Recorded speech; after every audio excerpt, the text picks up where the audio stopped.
O Mother Nui, stretch high above this valley. Your starry body is our glory. Then see the hawk of yonder Rahur quit, his fiery splendor, oh so mighty. He brings a light for all our weary souls. He makes the broken spirit whole.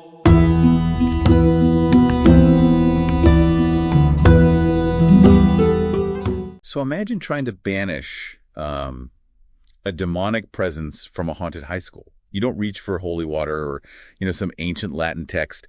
You grab a folding carpenter's ruler and like a yellow 3x3 Post-it note. Yeah, exactly. That is the actual literal toolkit used in one of the most intense operations from Juan Milo Duquette's book, Low Magic. We are doing a custom deep dive into his work for you today. And I mean, his whole central premise just shatters what Hollywood teaches us about the occult. Right, because the idea is that it isn't about spooky robes or like blood sacrifices. Magic is entirely in your head. You just have absolutely no idea how big your head actually is. Totally. He takes a sledgehammer to that whole elitist divide in the esoteric community. People always separate high ceremonial magic, which is supposedly all about spiritual purity, from low practical magic, like folk spells for money or whatever. Okay, let's unpack this a bit, because if I'm understanding right, he argues magic is just a neutral force, right? Like electricity. I mean, electricity doesn't care if it's running a life-saving ventilator or like a singing plastic fish. Right, exactly. It just flows. So the value comes entirely from the user's intent. That's exactly it. What dictates the value is the spiritual maturity of the practitioner.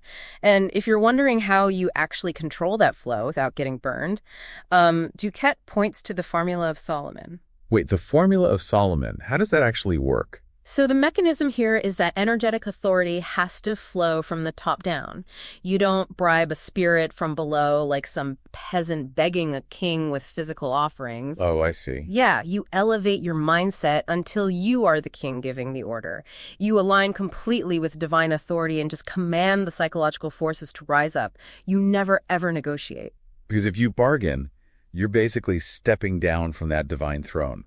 So if the ceremonial robes and wands are totally unnecessary, what is actually fueling the magic? Well, it's pure detached intent. I mean, Duquette realized this when he was just 6 years old. He literally manifested a date with this girl, Linda Kaufman, using nothing but sheer mental focus. Oh, wow. At 6 years old. Yeah, and decades later, that exact same reliance on mental authority is what let him break a genuine curse cast by a pretty famous filmmaker. See, here's where it gets really interesting for me, because this part completely threw me.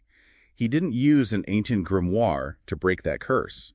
He used like a wild pansy and the plot of William Shakespeare's A Midsummer Night's Dream. Yeah, he just constructed this totally bespoke counter-ritual based entirely on the narrative of the play. It's wild. But I'm hung up on this.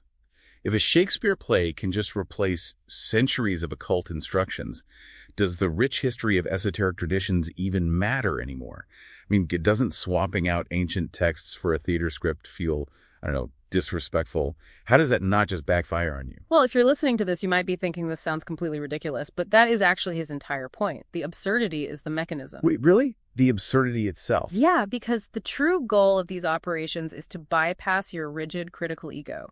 For it to work, you need absolute belief and the total eradication of fear. Oh, I get it. Because taking it too seriously actually makes you afraid of doing it wrong. Precisely. That is exactly why he champions laughter so much. I mean, he talks about invoking the Hindu deity Ganesha to the tune of Pop Goes the Weasel. Pop Goes the Weasel. You have got to be kidding. I'm serious. The sheer cognitive dissonance of singing a nursery rhyme during a ritual just completely shatters the ego's fear. Laughter literally destroys the terror of the unknown. That makes so much sense. And that kind of radical mental flexibility gets put to the ultimate test during that high-stakes haunting, right? The one at Our Lady of Sorrows High School. Oh, right. Yeah, the campus was just absolutely saturated in this oppressive atmosphere. He was called in to cleanse it, but he didn't have any traditional binding texts on hand. So what does he do? He just invents a custom demon to embody the toxicity, which is crazy. He names it Slug Slug. But, and this is key, he doesn't just make up some random silly name. He actually uses gematria,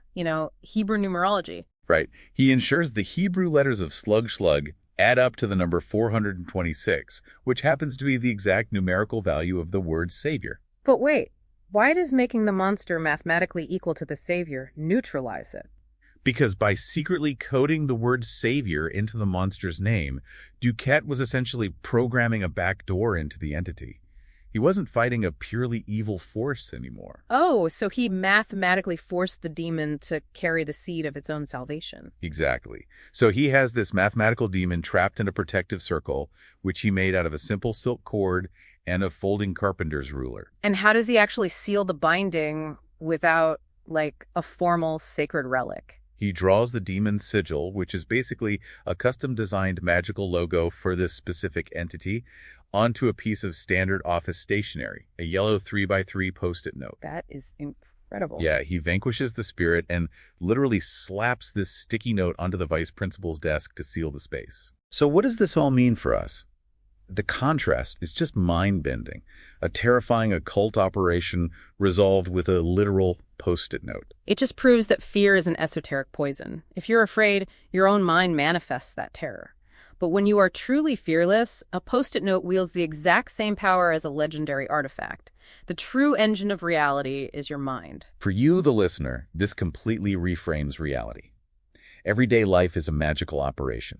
Your disciplined intent and your refusal to succumb to fear actively shape your external world. Exactly. Magic is entirely in your head, and your head is big enough to contain the universe. Leaving you with this to mull over. If the boundaries of reality are dictated purely by your own consciousness, what everyday mental demons have you accidentally given power to simply by negotiating with them instead of commanding them?